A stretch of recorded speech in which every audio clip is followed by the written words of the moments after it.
Stress, souffrance au travail, suicide. Le mal-être au travail est un sujet souvent évoqué aujourd'hui, alors qu'il était encore tabou il y a quelques années.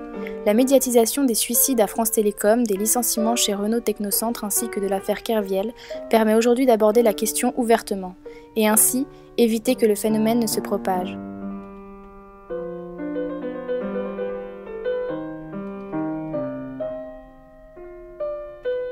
Dans cette optique, la Force ouvrière donne la parole à des professionnels pour faire un état des lieux, notamment sur la question du suicide.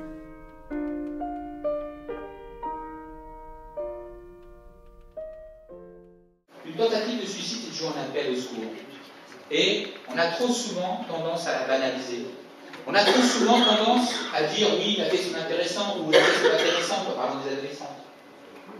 On a trop tendance à, je dirais, ne pas traiter comme il le faudrait, voire même à dramatiser cet acte.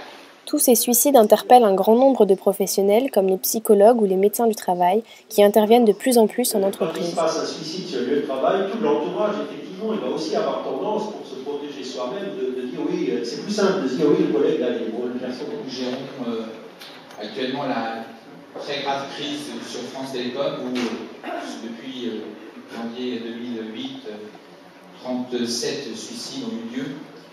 Et je ne vous dirai pas le nombre de suicides antérieurs pour ne pas vous affoler. Moi, je me souviens d'avoir entendu parler de lui en disant ouais, il va tout péter. J'ai un collègue qui l'a vu sortant du médecin du travail en disant ouais, il fait chier, je vais arroser, je vais tous les canarder et tout. Ouais. C'est-à-dire qu'il y avait une violence peut-être envers lui, mais il voulait la traduire plus large. Hein, toi, il avait un ras-le-bol exprimé franc, toi, fort. Quoi. Bon. Il se l'est retourné contre lui. On sait qu'il y a 120 000 tentatives de suicide chaque année en France. 120 000. C'est énorme. On est de loin le pays en Europe qui sont le plus frappés par ces tentatives de suicide. 35 à 40% des gens qui réussissent, entre guillemets, leur suicide ont déjà fait une tentative de suicide. Tout le monde est d'accord là-dessus, c'est multifactoriel, quoi. Il y a pas, on se suicide pas uniquement pour une raison, quoi. Ça paraît tellement fou, quoi, cette violence. Yvan Carnet, journaliste et auteur du livre Orange stressé, évoque les changements radicaux qu'a connus France Télécom ces dernières années. En 1993, elle passe d'une entreprise publique à une société anonyme. En 2005, elle devient majoritairement privée, entraînant des restructurations et réorganisations importantes au sein de l'entreprise. En 10 ans, un salarié sur 2 a quitté la société, conduisant à une déstructuration des collectifs du travail et une individualisation du salarié. Cette évolution ultra rapide qui est devenue France Télécom, là, ça a dérouté plein de gens.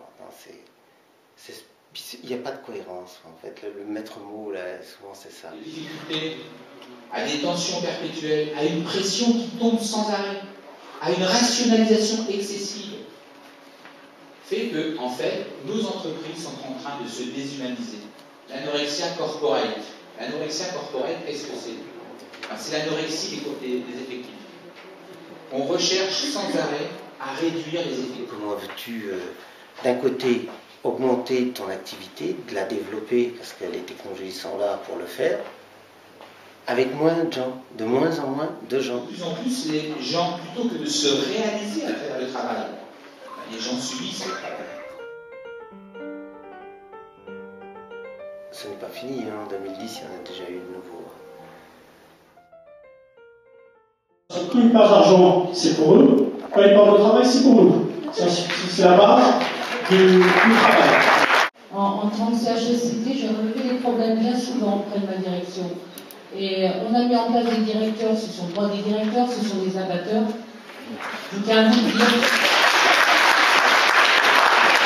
Jour après jour, les clients deviennent de plus en plus agressifs. La veille de Noël, un employé qui vient un client de ne pas déballer la marchandise et de ne pas la jeter par terre, à toutes les insultes du monde, en remerciement de la part de Carrefour, il a reçu une lettre d'avertissement, car on nous dit qu'il faut prendre sur soi-même. Ça veut dire une carte blanche au client de nous insulter de plus en plus tous les jours. Je ne sais pas quand ça va devenir physique. Alors moi j'aimerais savoir combien un être humain peut prendre sur soi-même, jour après jour, semaine après semaine, mois après mois, sans aucun support de notre direction. Vous êtes à l'écoute des salariés, mais je ne crois pas que ce soit la bonne écoute. Quand vous allez arrêter de prendre pour des coups? Jamais l'enseigne que vous voyez en route ou l'entreprise qui fait du mal. Ce sont les dirigeants, plus particulièrement les carriéristes, les arrivistes, ce sont des managers qui, eux, pour arriver à leur objectivité, utilisent ce genre de comportement, l'agressivité humaine. Tu fais ton boulot, tu as ce genre de comportement.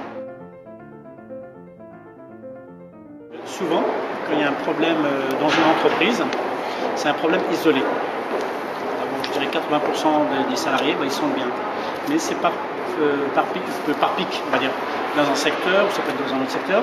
Et le temps qu'on apprenne, il y a plusieurs baromètres pour arriver à... Premièrement, la personne ne le dit pas. C'est-à-dire qu'elle garde pour elle, puis elle le vit avec. Ou bien quand elle nous le dit, il faut pas qu'on en parle. Et si elle nous le dit pour qu'on en parle, le temps que la direction puisse réagir, on passe à un autre problème. Donc ça ne veut pas dire que les entreprises vont mal, ça veut dire que c'est par moment, il y a des pics. Faire comprendre à chacun à quoi il sert, resimplifier les choses, réhumaniser du sens, de la cohérence, embaucher. Éviter les redondances, qui compliquent à souhait et qui rajoutent des tâches à la con. Tu es moins pour les faire, mais il faut dire qu'on te multiplie, on t'augmente tes tâches de boulot pour pas grand chose. On pourrait faire plus simple, moi je crois. Oui, simplifier serait pas mal, je trouve. Les espaces d'expression et de réflexion se multiplient, aussi bien dans les organisations, dans les syndicats qu'entre salariés. On constate une réelle volonté d'amélioration. Même si le sujet reste sensible, la prise de conscience s'amplifie et laisse entrevoir un avenir encourageant.